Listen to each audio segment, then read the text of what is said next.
I've got some heroic people behind me who have been on floats all afternoon without being allowed to touch a drop of beer.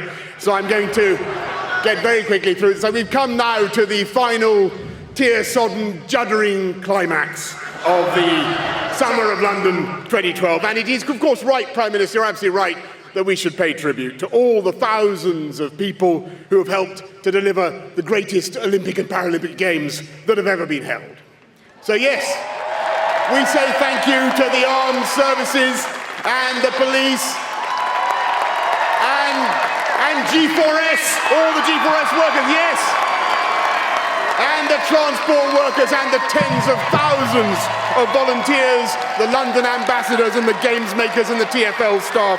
But above all, it is right now that we should thank the people without whom the last 6 weeks would simply not have made sense and not have been possible.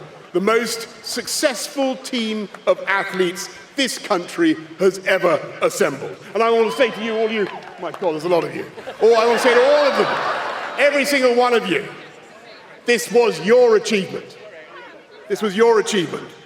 You brought this country together in a way we never expected.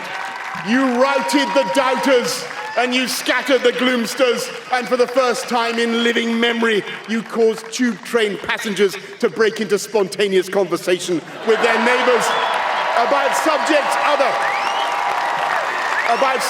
other than their trod-on toes. You showed every child in this country that success is not just about talent and luck, but about grit and guts and hard work and coming back from defeat. And by the way, you showed fantastic grace in victory and amazing courage in defeat. And speaking as a spectator, you produced such paroxysms of tears and joy on the sofas of Britain that you probably not only inspired a generation, but helped to create one as well. And propelled, I can get away with that, and propelled by no stimulant more sinister than the beetroot juice, unaccountably favoured by David Weir. You did rack up more medals than France, didn't you?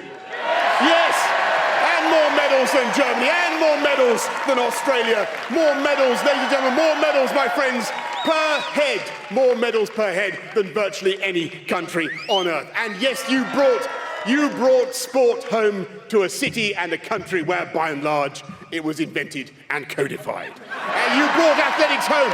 You brought athletics home codified in London by 1856. You brought home rowing. You brought home cycling.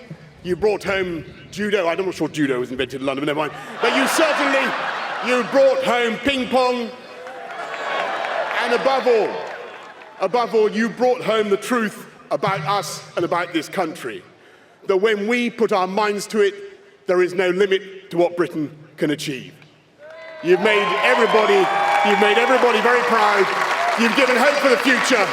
You've given hope for the future. And on behalf of all the people of London, I say thank you with all my heart. And folks, let's give them a big cheer as they go forward to Rio de Janeiro. Thank you very much. Thank you.